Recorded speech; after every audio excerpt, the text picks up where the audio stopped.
ouvi os teus passos no jardim e fiquei com medo. Primeiro sentimento que entrou no homem depois da queda foi o medo. Adão não tinha medo no jardim, até ele ter caído. E aqui, irmãos, ele não tinha sido expulso do jardim ainda. Mas esse sentimento, esse espírito já tinha entrado no jardim. Pelo fato do homem ter desobedecido, ter pecado, ele começou a ter medo. A Bíblia diz que ele ficou com medo, e aí ele fala, olha, eu fiquei com medo, porque eu estava nu e por isso eu me escondi. Então ele ficou com medo, ele se sentiu envergonhado, ele estava nu, a vergonha, e a culpa, e por causa da culpa ele se escondeu. Geralmente quem se sente culpado, ele procura se esconder.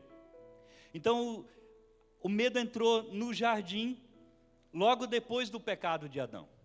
E nós precisamos entender que esse sentimento, esse espírito, ele ainda nos persegue.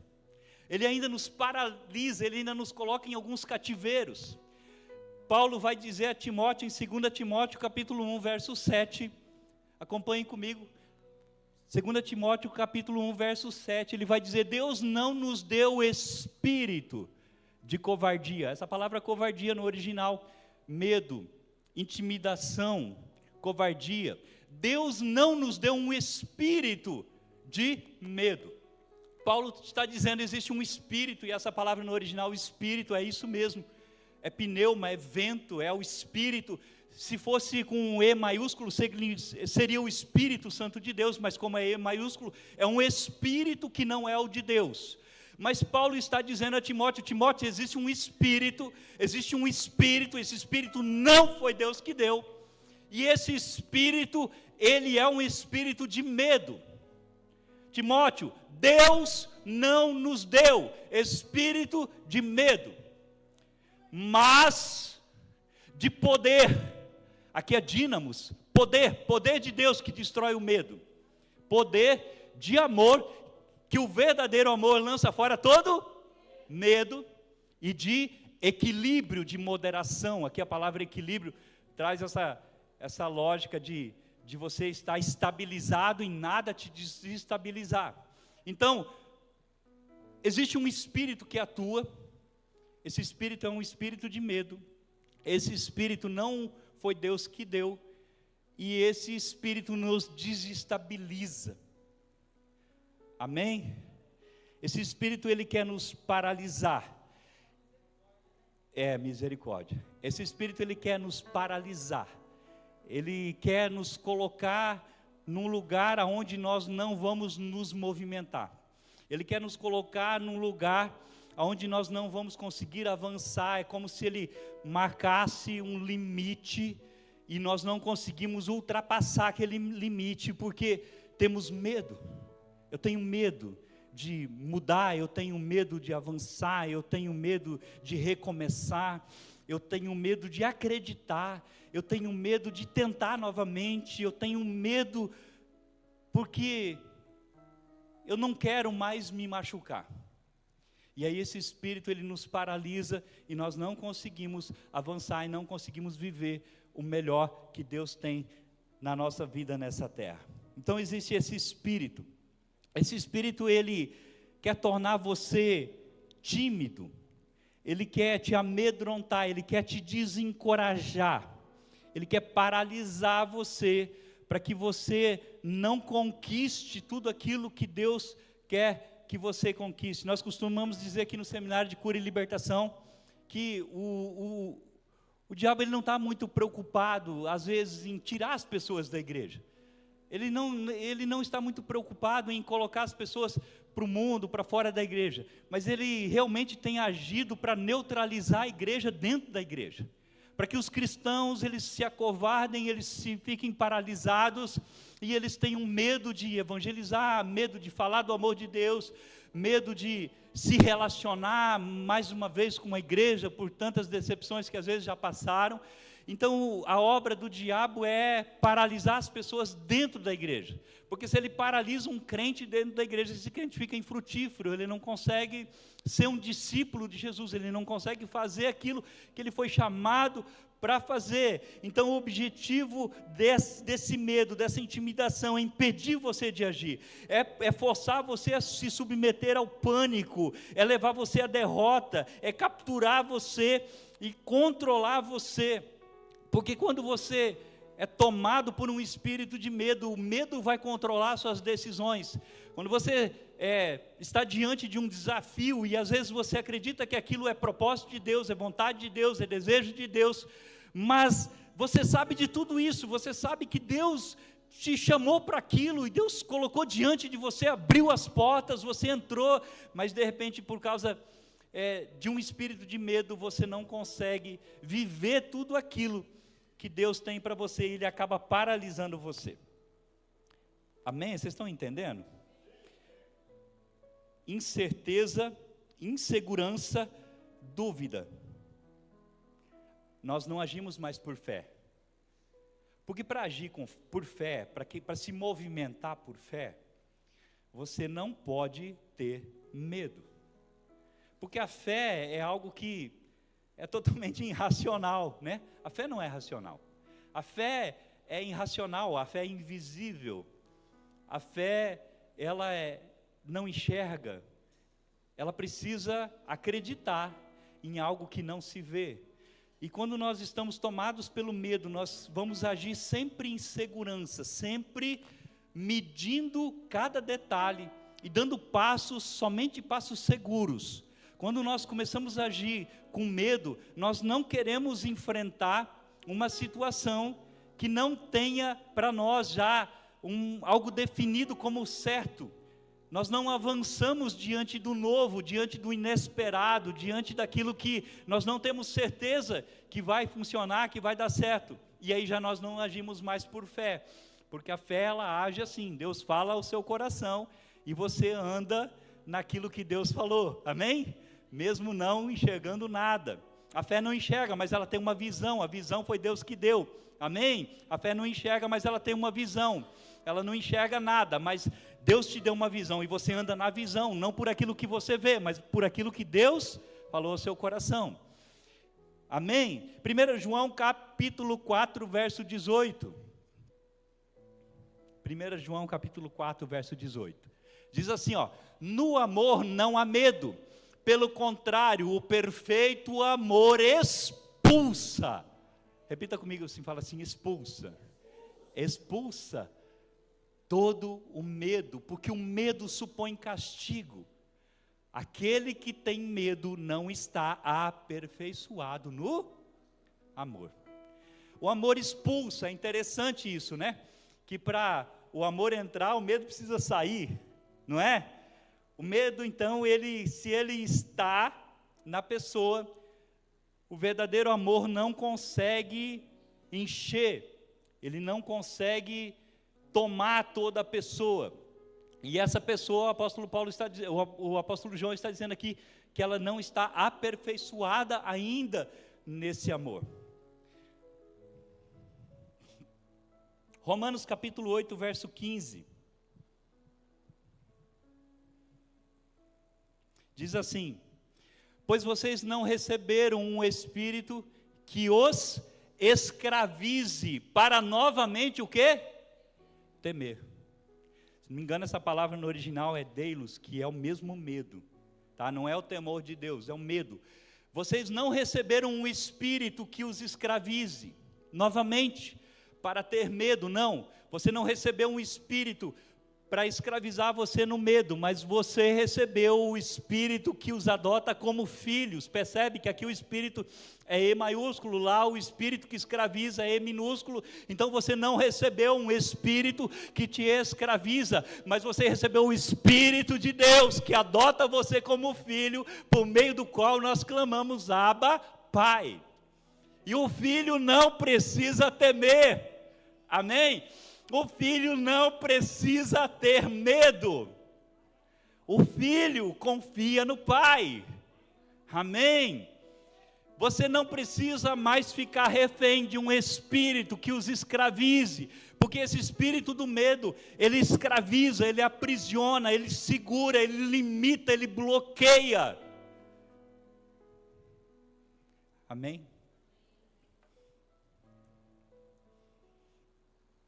Quando nós olhamos para o Antigo Testamento, nós vemos isso claramente na vida de grandes homens de Deus, que ficaram escravizados por um espírito de medo.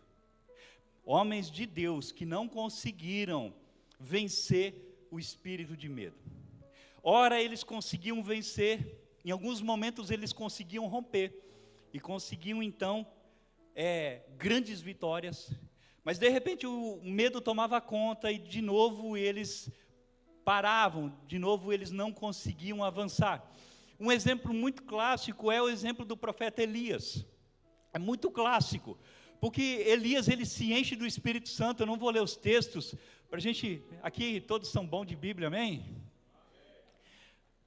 Elias ficou cheio do poder de Deus, cheio no Monte Carmelo, e ele se encheu da presença de Deus, e ele foi lá e ele invocou o seu Deus, e ele desafiou os profetas de Baal, e ele se encheu da presença de Deus, e ele não teve medo, ele enfrentou 950 falsos profetas de Azera e de Baal, e ele invocou o nome de Deus, e Deus respondeu com fogo, e Deus veio sobre uma oferta e queimou, e Elias se encheu de coragem, se encheu de força, se encheu de ousadia na presença de Deus, perseguiu esses falsos profetas, e derrotou esses 950 falsos profetas sozinho.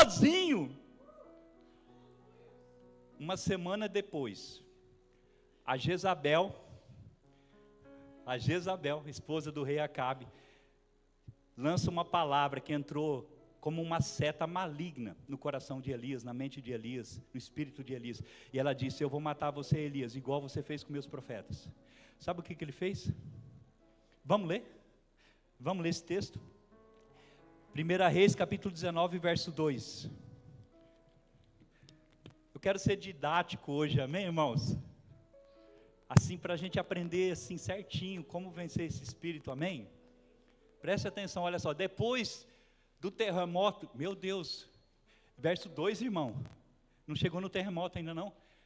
Diz assim, ó: por isso Jezabel mandou um mensageiro a Elias para dizer-lhe: que os deuses me castiguem com todo rigor, caso amanhã nessa hora eu não faça com a sua vida o que você fez com a vida deles. Verso 3, Elias teve o quê? E fez o quê? Mas não era esse homem que tinha enfrentado os falsos profetas? E de repente ele está com medo e foge. Deixa eu falar uma coisa para você. Às vezes a gente está perdendo daquilo que a gente já ganhou. Amém? Nós estamos perdendo daquilo que nós já vencemos. Nós estamos sendo derrotados por aquilo que nós já vencemos. Esse espírito é todo dia. Ai, meu Deus, é difícil falar isso, mas é todo dia. Ou você parte para cima todos os dias, e todos os dias quando você levanta pela manhã, você fala: é hoje que eu vou vencer esse espírito do medo, é hoje que eu vou para cima dele. Porque esse espírito você expulsa. A gente viu ali em Romanos, você precisa expulsar. E você expulsa como? Enfrentando.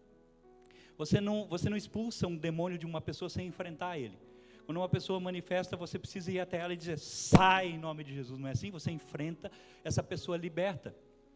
Se a pessoa que está ali endemoniada, o inimigo que está dentro dela, percebe que você tem medo, ele começa a rir e não sai. Você vê como que o inimigo é astuto. Esse espírito do medo precisa ser todos os dias, nós precisamos todos os dias enfrentar ele. E às vezes a gente vence ele num dia, no outro dia ele nos vence, e aí nós precisamos lutar de novo e vencer ele novamente no outro dia. Amém? Elias perdeu. Isso custou o ministério profético de Elias. Depois você vai ler lá. Elias fugiu para o deserto. Ele entrou no deserto numa caminhada suicida, porque ele entrou numa jornada de um dia, correndo o deserto adentro. Ele não tinha como voltar, porque ele não tinha água, ele não tinha comida, ele não tinha mais forças para voltar. E ele disse: Deus, basta, tira a minha vida. Ele ficou com tanto medo que ele pediu para Deus matar ele. E a Deus vai ao encontro de Elias e fala: Elias, eu não vou te matar, mas o seu ministério acabou. você não serve mais para ser meu profeta. E aí Deus vai até Elias e diz, vai ungir Jeel, rei de Israel, vai ungir não sei quem, rei de Jerusalém, e vai ungir Eliseu para te substituir, porque você não serve mais como profeta, porque um profeta perde autoridade quando ele fica com medo. Um profeta perde autoridade quando ele foge de Jezabel, quando ele tem medo de Jezabel, ele não serve mais para ser um profeta de confronto. E aí Deus então precisa substituir. E como Deus amava o Elias, arrebatou. Mas se você fugir, irmão, Deus não vai te arrebatar não. Amém? É bem provável que nem um jarro de água você ganha igual Elias ganhou. Então vigia. Mas vocês estão entendendo, irmãos, aonde que esse espírito nos prende, nos escraviza? Nós perdemos essa autoridade, nós paramos de avançar, nós entregamos o nosso ministério nas mãos desse espírito, e nós ficamos acovardados. Você já sabe, mas eu preciso repetir, você sabe que todos nós temos medo. Medo é um sentimento que faz parte, né, na defesa, o mecanismo de defesa. Mas o detalhe, a diferença entre o corajoso e o medroso, não é o medo que eles têm, é quanto eles enfrentam esse medo. Porque o covarde é aquele que não enfrenta o medo, e o corajoso é aquele que enfrenta. Então, quando você se deparar com uma situação muito difícil, mas você tem certeza que Deus está chamando você para aquilo, esse é o divisor de águas para você vencer. Esse é o divisor de águas para você colocar e subjugar esse sentimento, esse espírito aos seus pés, e você colocar ele aos seus pés e dizer, não, Satanás, Deus não me deu esse espírito de medo, mas eu em Cristo Jesus posso pisar nesse espírito, porque eu sou mais do que vencedor nele. Nada pode me derrotar, nada pode me paralisar. Amém? Eu quero... O pastor Nelson está aqui, toda vez que ele está aqui eu preciso ser expositivo, que ele é um biblista, né? Já há muitos anos, e não falo isso de brincadeira, é verdade, né? Ele está aqui, e ele é bem expositivo, e eu quero ser um pouco expositivo ainda nessa mensagem. Amém? Mateus capítulo 14, verso 22. Rapidamente, 2 pontos nesse texto, ou 3, diz assim: logo em seguida Jesus insistiu com os discípulos para que entrassem no barco e fossem adiante dele para o outro lado, enquanto ele despedia a multidão. Verso 23, tendo despedido a multidão, subiu sozinho a um monte para orar.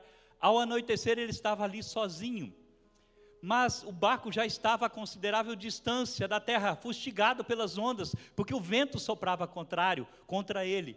Alta madrugada Jesus dirigiu-se a eles andando sobre o mar.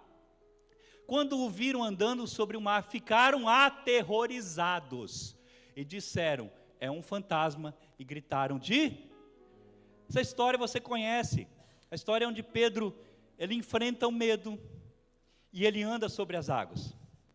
Jesus, ele foi orar no monte, e deixou os discípulos à deriva, pediu para os discípulos entrarem no barco e seguirem para outra margem. Só que no meio do caminho uma tempestade bateu no barco, e essa tempestade estava impedindo o barco de continuar.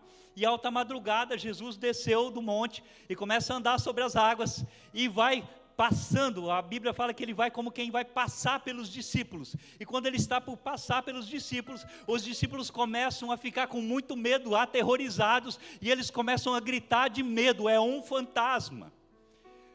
O medo faz você enxergar fantasmas, o medo faz você ter uma visão distorcida da realidade, o medo cria ilusão de ótica, o medo começa a agir na pessoa e ela começa a imaginar coisas que não existem. Os discípulos ficaram aterrorizados e começaram até mesmo a olhar para Jesus e enxergar em Jesus um fantasma, uma visão distorcida até a respeito do próprio Cristo. Às vezes, quando nós estamos tomados por esse espírito, às vezes um desafio muito pequeno, principalmente para as mulheres, que é matar uma barata, vira um desafio gigante, não é? Vira um desafio gigante, porque, afinal de contas, é uma barata.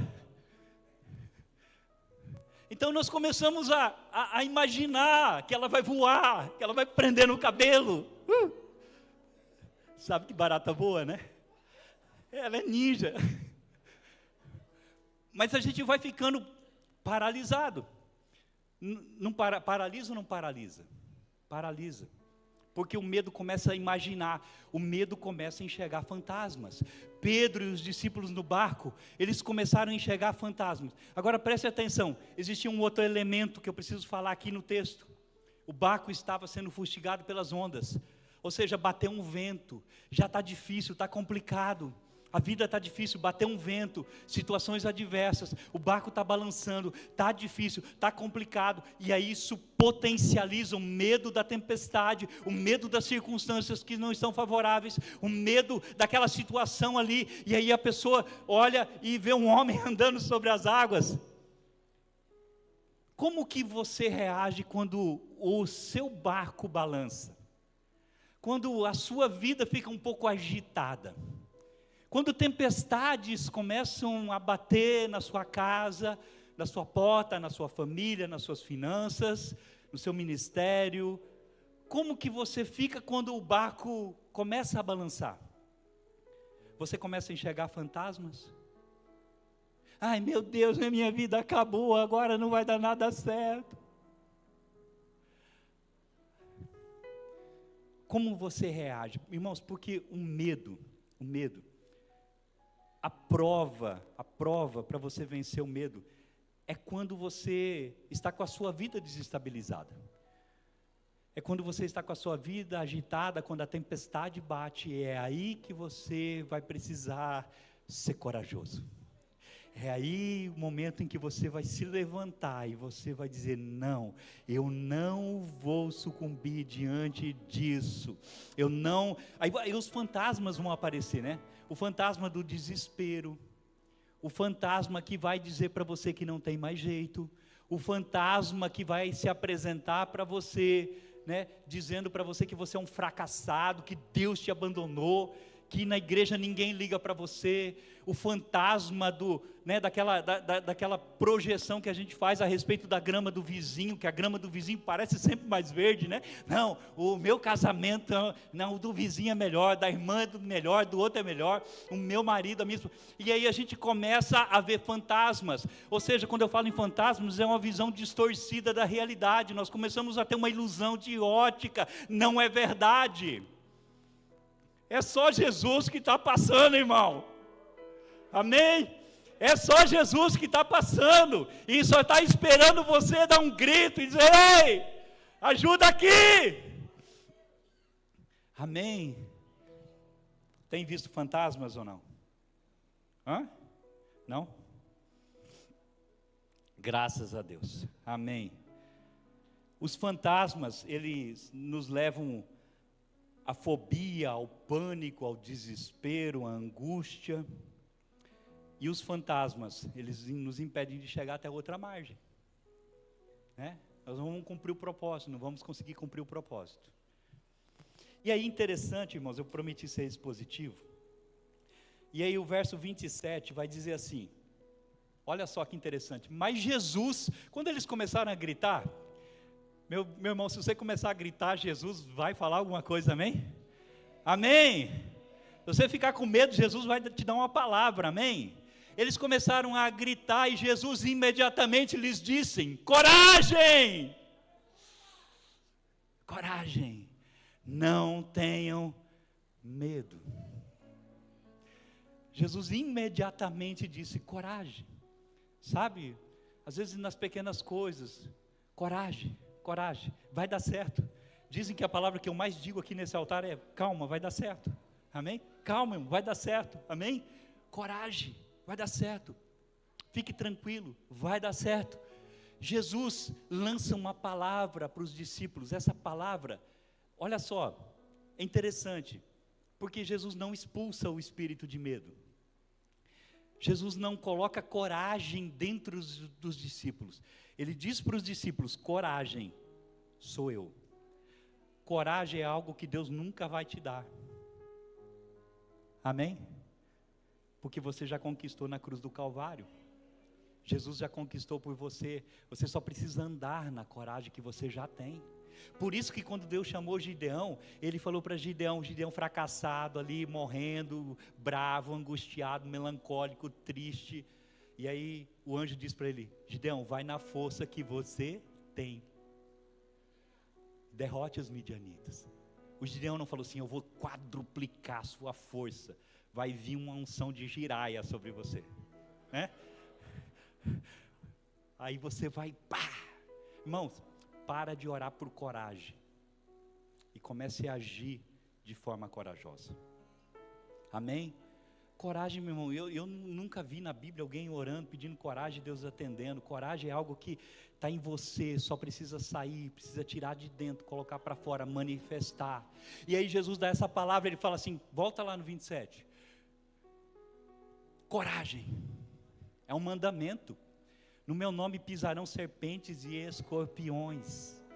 Coragem, não tenha medo, você pode pisar serpente, você pode pisar escorpião, você pode beber veneno, não vai fazer mal. Coragem, pisa na serpente, pisa no escorpião. Coragem, coragem, coragem. Não tenha medo. E aí, sabe o que Pedro faz? Pastor Nelson, olha o que Pedro faz, vamos lá, verso 27, 28.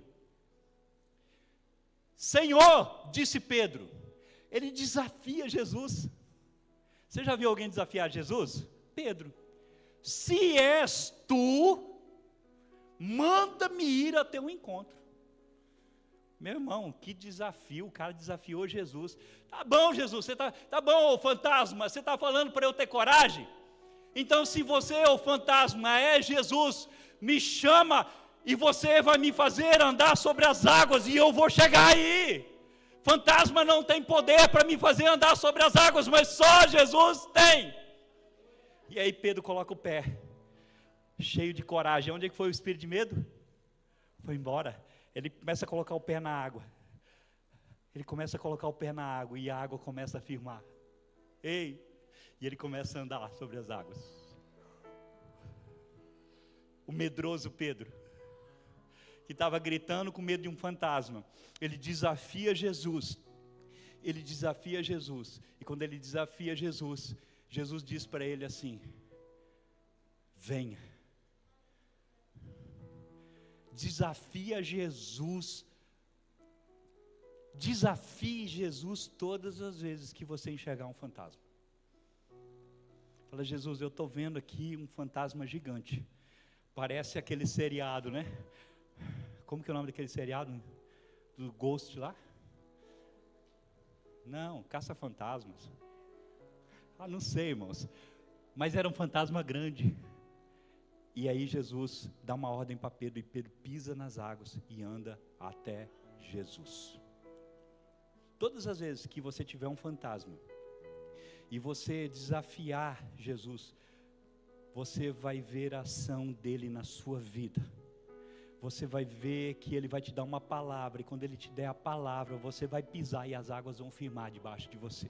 Você vai para aquela prova e vai se esclarecer tudo. Você vai naquele lugar e as portas vão se abrir. Você vai começar aquela empresa e as coisas vão acontecer. E você vai começar a pisar e a água vai firmar.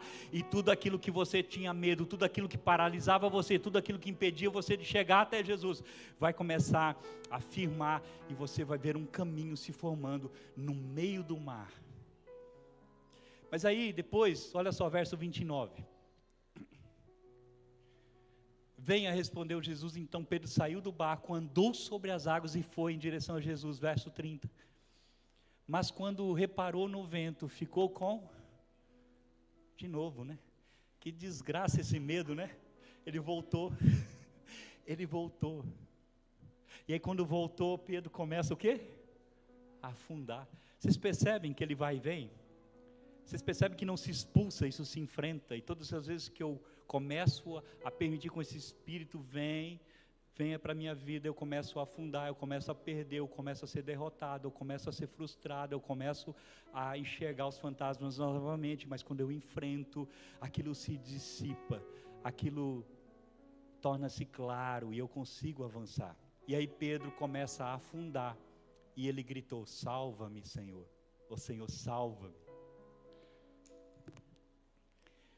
Jesus sempre vai te salvar, amém? Pode dar o primeiro passo. Pode enfrentar.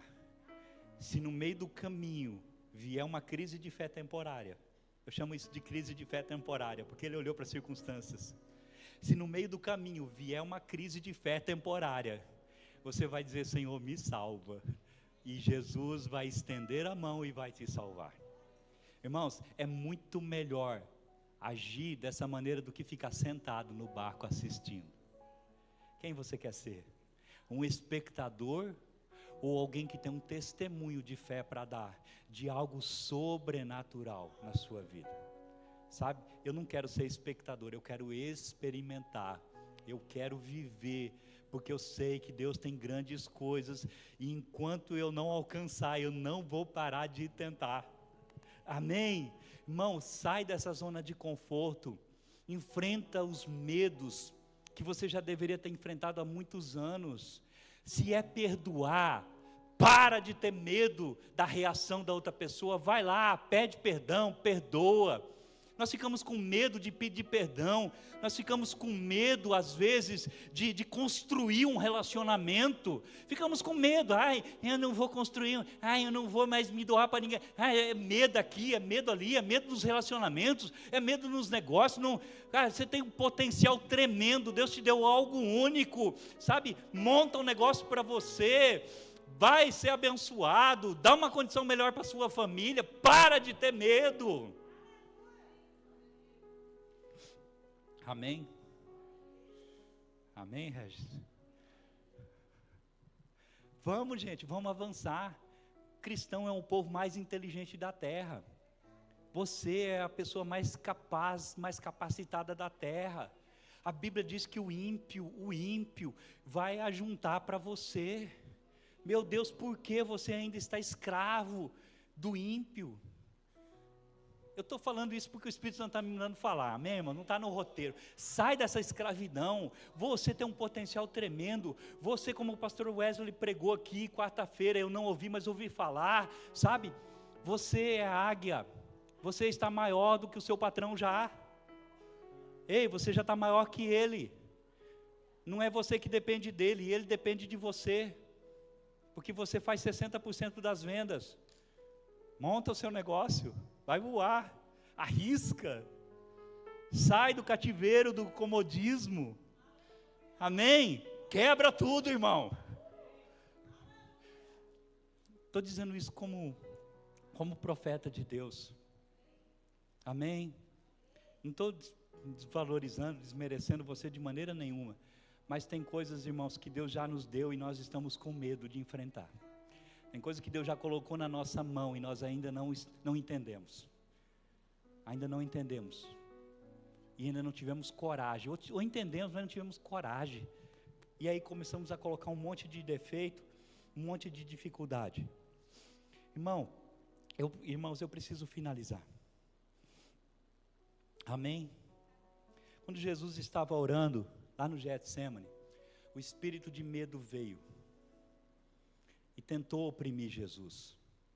Esse espírito, ele veio lá no Getsemane, Jesus orando, ele precisava enfrentar a cruz, ele precisava ir para a cruz, ele sabia que a dor ia ser muito grande, o desafio era muito grande, mas Jesus enfrentou, e ele disse: Pai, que seja feita a tua vontade. A minha vontade é fugir, a minha vontade é correr, a minha vontade é desaparecer, mas que não seja a minha. Se o Senhor não consegue tirar esse cálice, eu vou enfrentar isso. Sabe, existem coisas que só você pode enfrentar, ninguém vai enfrentar por você. Eu fico olhando para a Bíblia, né, no Antigo Testamento, e quando Davi está diante de um grande gigante, um grande desafio, um gigante que oprimia, a Bíblia diz que esse gigante filisteu era o maior gigante de todos os gigantes filisteus, porque tinha outros gigantes filisteus. Esse gigante era maior que todos, era mais forte do que todos, e esse gigante ele se levantava e ele desafiava o exército de Israel, e a Bíblia diz que todos ficaram cheios de medo. Mas aí aparece um jovem, um menino, chamado Davi, e ele vem para trazer queijo para os seus irmãos. Eu já preguei isso, o marmiteiro, né? O marmiteiro, ele vem para trazer uma marmita para os irmãos, uma marmitex, para os irmãos que estão na guerra. Ele vai levar queijo e paçoca para os irmãos. E aí ele olha e fala: o que está acontecendo? E aí alguém diz: todos nós estamos com medo, porque tem um gigante do outro lado. Davi olha e ele não está com esse espírito de medo nele. Ele não tem esse espírito de medo. E aí pequenininho, franzino, cabelo vermelho, meio ruivinho, e aí ele olha e fala assim: quem é esse filisteu para desafiar o meu Deus, o Deus vivo? Aí ele vai até o irmão, ele fala: como é que faz para enfrentar? O irmão fala assim: você não tem condições, você é um menino, você é um nada, você é um porcaria, você lá na casa do pai, você mal consegue cuidar daquelas ovelhas. O espírito de medo tentando entrar dentro do coração de Davi. O irmão é usado pelo diabo para inflamar o coração de Davi de medo. Davi fala assim: não, eu não tenho medo. Eu não tenho medo. Aí ele vai para outra pessoa, ele fala com outra pessoa diz: você não tem condições, você é um menino. Aí ele vai para outra pessoa, e ele começa a tentar encontrar um caminho para desafiar o gigante. Ninguém tem coragem de deixar ele enfrentar. Você percebe que às vezes a gente é limitado por isso, né? A gente quer avançar, e aí as pessoas chegam e dizem: né, você não tem condições, você não pode. E aí Davi começa a fugir dessas palavras. Ele vai em um, vai no outro, chega no ouvido de Saul. Saul manda chamar ele. Saul diz: filho, você não tem condições, você é um menino, ele é um gigante.